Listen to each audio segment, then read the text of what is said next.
औज़ुबिल्लाहिमिनश्शैतानिर्रजीम बिस्मिल्लाहिर्रहमानिर्रहीम। तो आज हमारे पास है किंगडम एनिमलिया का लेक्चर नंबर 9 और इसी लेक्चर में हम कैरेक्टरिस्टिक ऑफ एनिमल्स को पढ़ेंगे। कुछ कैरेक्टरिस्टिक ऐसे हैं जो सिस्टम से रिलेटेड है, मतलब उसके डाइजेस्टिव सिस्टम कैसी होती है, रिस्पिरेटरी सिस्टम, सर्कुलेटरी सिस्टम, वो उसको डिटेल से पढ़ना चाहिए होता है क्योंकि वो कंसेप्चुअल होते हैं। लेकिन कुछ ऐसे हैबिटेट हैं जो कैरेक्टरिस्टिक है जो मैं यहाँ पे डिस्कस करना चाहूँगा, जो कि बहुत सिंपल है, आप उसको ज़ुबानी मतलब समझ सकते हैं। देखें, फर्स्ट ऑफ ऑल हमारे पास है हैबिटेट। हैबिटेट के लिहाज से एनिमल जो है ना, आपको तमाम मोस्ट ऑफ द एनिमल्स मतलब जितनी भी हैबिटेट हैं उनके अंदर आपको पाने को मिलते हैं। तमाम हैबिटेट में होते हैं। एक्वेटिक, जैसे कि हमारे पास पोरिफ्रिया है, वो एक्सक्लूसिव एक्वेटिक है। Coelenterate exclusive aquatic, Echinodermata exclusive marine, ये हमारे पास मुख्तलिफ हैबिटेट में आपके साथ पाए जाते हैं। अच्छा, इसके बाद है मोड ऑफ लाइफ। अब उनकी ज़िंदगी का मोड कैसे होता है, एनिमल्स की ज़िंदगी का मोड कैसे होता है, मूड। देखें, एनिमल्स आपके पास फ्री लिविंग मोटाइल भी हो सकते हैं जो लोकोमोशन से होकर एक जगह से दूसरी जगह जाते हैं। कुछ सीसाइल भी हो सकते हैं। पैरासिटिक इन नेचर भी देखने को मिलते हैं। सिम्बायोसिस को कुछ शो करते हैं और कुछ तो प्रीडेटर है जो दूसरों को अपना शिकार बनाते हैं। अच्छा, इसके बाद है बॉडी ऑर्गेनाइजेशन की बात की जाए ना, जो कि ऑलरेडी मैं डिस्कस कर चुका हूँ कि ये बॉडी ऑर्गेनाइजेशन तमाम एनिमल में सेम नहीं होती। इसका मतलब ये है कि जो एनिमल्स होते हैं ना, मैंने पढ़ाया था कि एनिमल्स में organ system level organisation, biological organisation पाई जाती है, लेकिन सारी एनिमल्स में नहीं पाई जाती। देखो, जैसा कि हमने स्पंजिस को पढ़ा था, पोरिफ्रियन को, उनमें तो टिश्यू सेल में वो डेवलप होती ही नहीं है, उसमें सिर्फ सिंपल टिश्यू होते हैं। तो इसी तरह उसमें टिश्यू ऑर्गेनाइजेशन पाई जाती है। अच्छा, लेकिन मोस्ट ऑफ ऑर्गेनिज्म की अगर हम बात करें ना, वो हमारे पास सेल्स और ऑर्गन में उसके टिश्यू डेवलप होते हैं। अच्छा, इसके बाद सेमेट्री। सेमेट्री में जो कि मैं ऑलरेडी डिस्कस कर चुका हूँ कि कुछ बायलेट्रियल सेमेट्री को शो करते हैं, कुछ रेडियल सेमेट्री को शो करते हैं। बायलेट्रिया और जो रेडिएटा में हमने on the basis of some criteria classification की थी, उसी चीज़ में मैंने ये बताया था। लेकिन यहाँ पे एक एक्सेप्शन पाया जाता है एकाइनोडर्मेटा का। एकाइनोडर्मेटा जो है ना, एकाइनोडर्मेटा, ओके, ये एक फाइलम है एकाइनोडर्म। एकाइनोडर्म जो है ये हमारे पास बायलेट्रियल इन नेचर होते हैं, लेकिन ये अपने एम्ब्रियोनिक डेवलपमेंट में रेडियल सेमेट्री को शो करते हैं। ये पॉइंट जो है ये याद रखने का काबिल है, इसे माइंड में बिठाना चाहिए। इसके बाद है डेवलोप्लास्टिक एंड ट्रिप्लोप्लास्टिक। हाँ, ये बात भी हम क्लियर कर चुके हैं कि कुछ ट्रिप्लोप्लास्टिक होते हैं और कुछ डेवलोप्लास्टिक होते हैं। सिगमेंटेशन अगर हम देखें, बाज एनिमल के अंदर सरफेस सिगमेंटेशन होती है और बाज एनिमल के अंदर मेटामेरिक सिगमेंटेशन होती है। जैसे कि हमारे पास फ्लैट वर्म है, उसमें सरफेस सिगमेंटेशन होती हैं जिसके सरफेस पे सेगमेंट होते हैं, और दूसरी तरह अगर हम देखें एनालिड्स में, वो क्रॉस वॉल सेगमेंटेशन होती है, मेटामेरिक सेगमेंटेशन।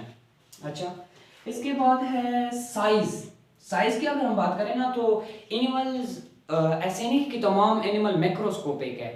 एनिमल माइक्रोस्कोपिक से लेकर मैक्रोस्कोपिक तक होते हैं। जैसे कि हमारे पास वर्म्स है, वर्म्स माइक्रोस्कोपिक है, लेकिन दूसरी तरफ अगर हम देखें वेल, ब्लू वेल, वो 150 टन है, आई मीन 150 टन्स, तो इतने बड़े भी हो सकते हैं। तो ये थे कुछ रिलेटेड कैरेक्टरिस्टिक एनिमल्स के बारे में।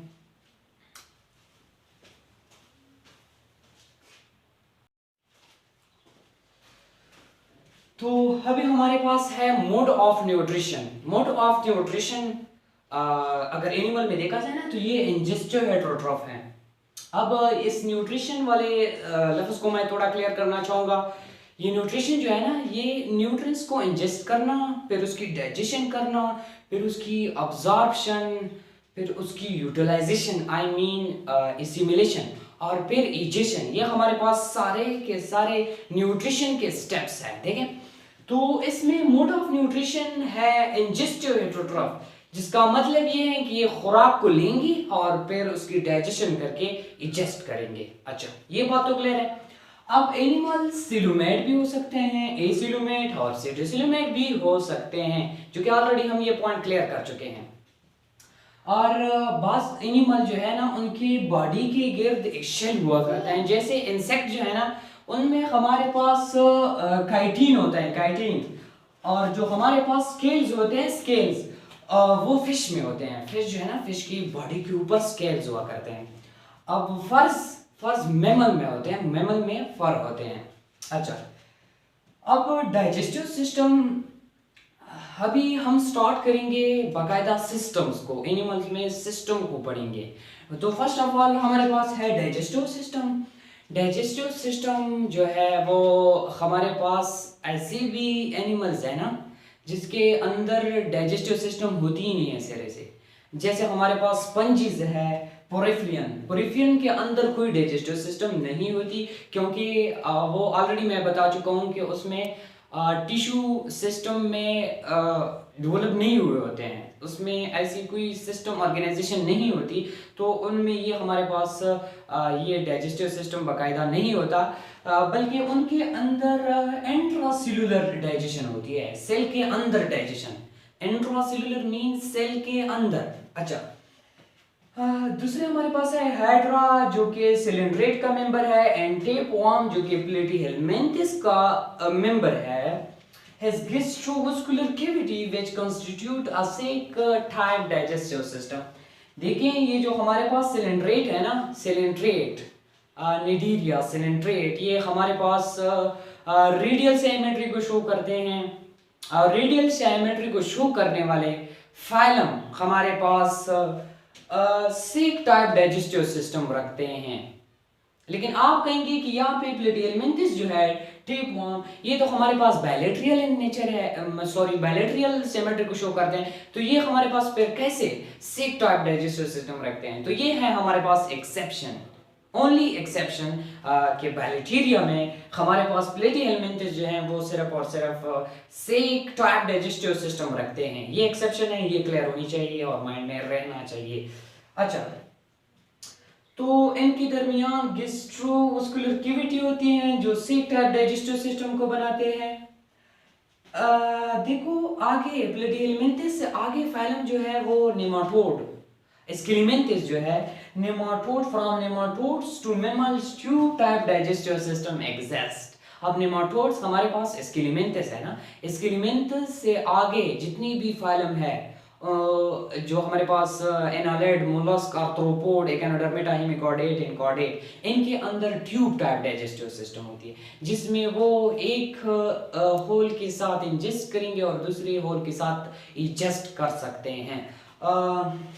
अच्छा, तो इस पॉइंट से हम एक और पॉइंट हासिल करते हैं कि एनिमल्स के अंदर या तो सेक टाइप डाइजेस्टिव सिस्टम होती है या tube type digestive system. Intracellular तो हमने पढ़ा कि वो पोरिफेरल में होते हैं, एक्स्ट्रा सेल्युलर में अगर आप देखें तो वो सेक टाइप और ट्यूब टाइप डाइजेस्टिव सिस्टम जो है वो एक्स्ट्रा सेल्युलर डाइजेशन है, एक्स्ट्रा सेल्युलर डाइजेशन। और अगर बात की जाए एक्सटर्नल डाइजेशन की, एक्सटर्नल डाइजेशन की बात अगर की जाए ना एनिमल्स में, तो उसको हम इग्नोर करेंगे। एनिमल में कोई एक्सटर्नल डाइजेशन नहीं होती। एनिमल में अगर होनी है तो वो इंट्रासेल्युलर या एक्स्ट्रा सेल्युलर। एक्स्ट्रा सेल्युलर का मतलब होता है कि बॉडी के अंदर सेल से बाहर, जैसे कि स्टमक में, इंटेस्टाइन में।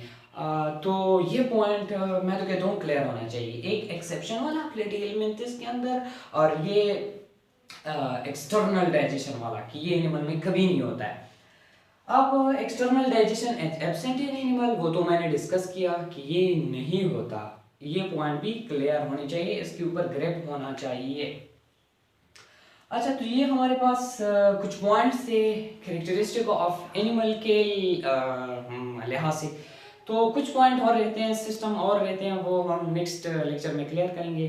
तब तक के लिए खुदा हाफिज़।